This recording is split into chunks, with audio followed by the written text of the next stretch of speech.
Hello à tous, bienvenue dans cette nouvelle vidéo de mon appartement tour au Japon. C'est une vidéo que j'ai repoussée pendant pas mal de temps, tout simplement parce qu'il fallait ranger l'appartement. On va partir dans quelques jours, donc il fallait de toute façon que je range. Je me suis dit, c'est la bonne occasion pour filmer la vidéo. Avant de passer dans le vif du sujet, juste petit rappel, si vous n'êtes pas abonné à la chaîne, n'oubliez pas de vous abonner, de mettre un like, de laisser un commentaire si ça vous dit. Et c'est parti pour l'appartement tour. En ce qui concerne la localisation de l'appartement, on est à Taito City, donc c'est dans le quartier d'Asakusa. On est ici à 5 minutes à pied du Sensoji Temple. Asakusa c'est assez étendu, mais nous on est vraiment dans la zone ultra centrale. Donc le Sensoji Temple c'est un temple mi-shinto, mi-bouddhiste, un truc comme ça, qui est le plus vieux de Tokyo. Il date de l'an 700 et il est magnifique. Donc là où est situé l'appartement, c'est 5 minutes au-dessus du temple. Donc quand on va au temple, il y a des masses de touristes, il y a plein de trucs à faire, plein de chouettes trucs à tester, plein de magasins. Il y a un Don Quichotte, donc c'est un magasin énorme sur 5 étages où vous trouvez de tout.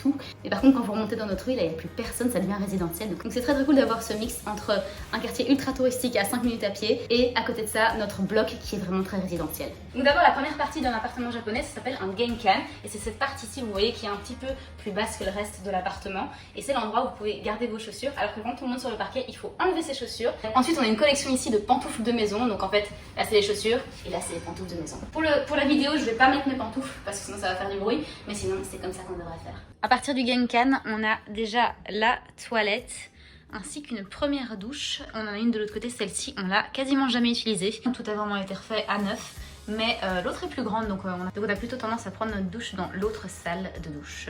Donc une fois qu'on sort du genkan, on a sur notre droite un lavabo. Vous allez me dire qu'est-ce que ça fait là, en plein milieu de la pièce de vie. Je ne sais vraiment pas pourquoi c'est là, mais c'est très pratique, c'est très bizarre, mais c'est très pratique.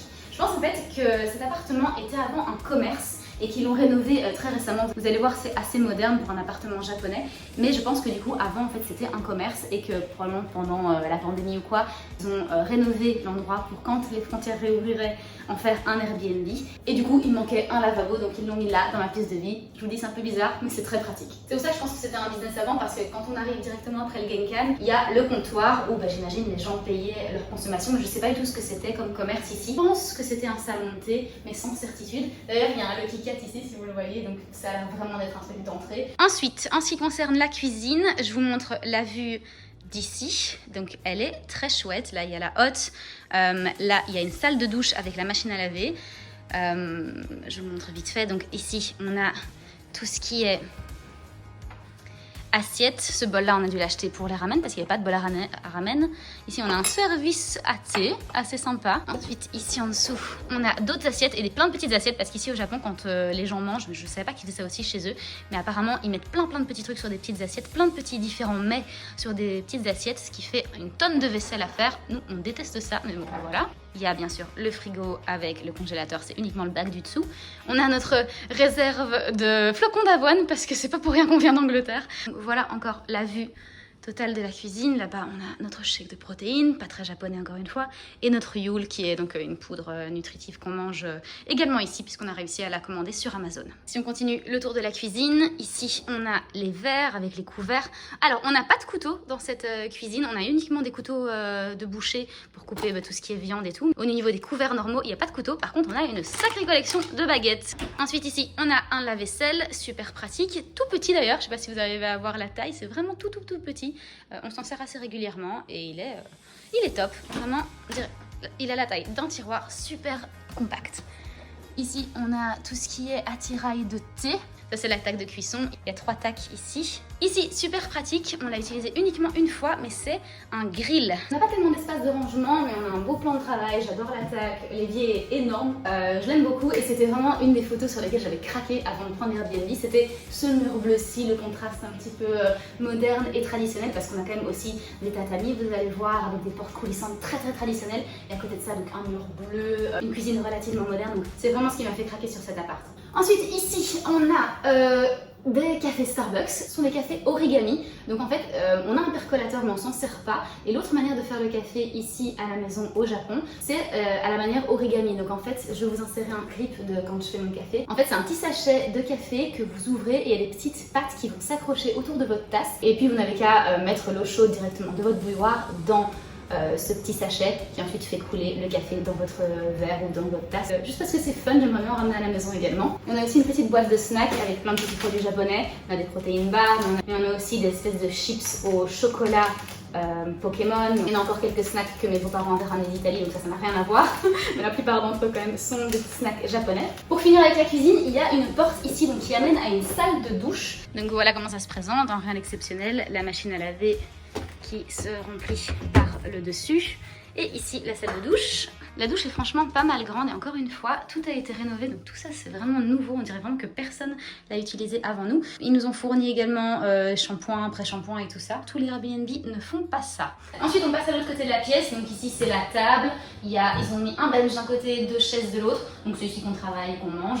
Après la table, on a tout ce qui est électroménager qu'ils n'ont pas réussi à mettre du coup dans la cuisine. Donc ils ont tout mis ici sur ce petit meuble. Là on a un ventilateur dont on ne s'est pas servi bien évidemment parce qu'on est en hiver à l'heure actuelle.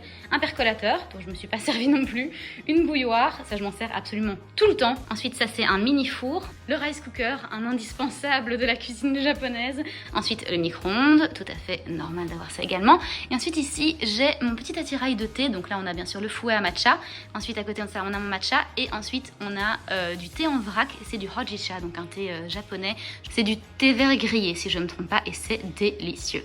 Pour finir avec la pièce de vie, on a le salon avec ce magnifique fauteuil où je ne me mets absolument jamais. C'est plutôt un endroit où on expose des trucs plutôt qu'un endroit dont on se sert réellement. De ce côté-ci, il y a aussi mon ballon d'anniversaire. C'est un truc qu'on a acheté chez Tiger. C'est un magasin danois si je ne me trompe pas. Partout en Europe, il y en a des Tiger, donc bref, c'est une petite bêtise qu'on a acheté pour mon anniversaire qui était il y a 2 semaines. Et ensuite ici on a acheté 2-3 bricoles parce qu'on part dans quelques jours et je voulais faire un cadeau au propriétaire et j'avais lu qu'au Japon ça se fait d'offrir de la nourriture, donc j'ai acheté 2-3 trucs pour eux.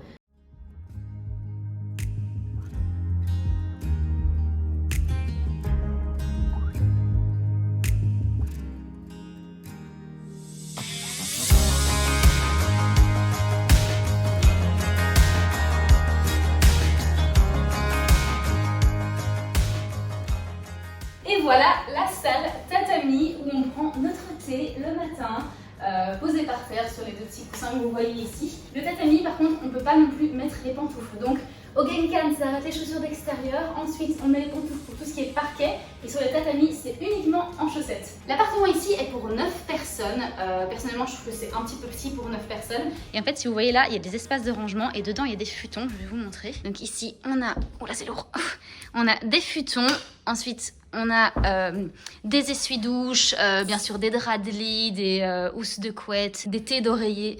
Il y a vraiment tout ce qu'il faut effectivement pour 9 personnes. Mais selon moi c'est un peu petit. Vous allez voir il y a une autre pièce comme ça juste là. Et c'est là qu'il y a mon futon, donc l'endroit où je dors. Donc en fait on a 2 espaces tatami comme ça. Donc c'est des carrés de 4 tatamis sur 4. Oh, et au niveau des lumières, donc on a ces lumières là. Et ensuite on peut aussi allumer sur les côtés. Ce qui donne vraiment trop bien. J'adore ça.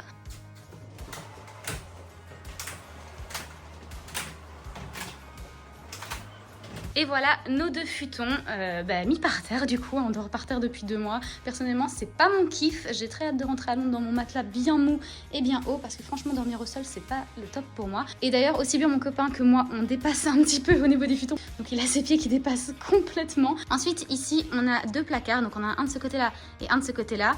Encore une fois, dans ces espaces de rangement-ci, on met tout ce qui est futon, couverture, thé d'oreiller, blablabla. Et dans ces placards-ci, on met nos vêtements. Donc voilà la fenêtre. Comme vous avez vu, toutes les fenêtres sont mouchetées, floutées, je sais pas trop comment on appelle ça. Donc ça tamise pas la lumière pour autant, mais on a juste pas la vue sur l'extérieur. Donc voilà pour ce qui est de la chambre avec les futons. Là, ils ont mis une fausse orchidée, je trouve ça très sympa. Et ensuite, on a une porte ici qui mène dans un couloir. Je vais vous montrer. Hop. Voilà, donc ça c'est le couloir où on garde nos manteaux. Donc voilà ce que ça donne de ce côté-ci. C'était assez pratique quand mes beaux-parents étaient là parce que nous du coup on marchait dans le couloir et on allait dans notre chambre alors que mes beaux-parents qui logeaient ici passaient directement par la pièce de vie. À part ça, il y a un dernier truc que je comprends pas dans l'appartement, c'est du coup à l'endroit où il y a, vous voyez l'orchidée ici, il y a les tasseaux, il y en a aussi de l'autre côté, mais ici c'est assez particulier parce que c'est directement dans notre chambre avec les futons et là du coup c'est tout ouvert. Donc comment vous dire qu'au niveau de l'isolation sonore c'est une galère parce qu'en fait il y a juste le mur il est troué quoi. En fait quand mon copain parle avec quelqu'un dans le salon là-bas derrière et qu'il est tard et que moi j'ai envie de dormir juste là, et ben le son passe totalement par ici, donc il y a vraiment zéro intimité dans cet appart. Même les portes coulissantes, c'est pas des vraies portes, ça cache certes la vue, mais au niveau du son on entend juste absolument tout quoi. Je pense qu'on a fait le tour de l'appart, je vais vous donner une dernière vue d'ensemble, comme ça vous avez vraiment vu sur toute la pièce maintenant que j'ai tout ouvert, sur les futons, sur la salle à thé, enfin bref, vue sur tout l'appart.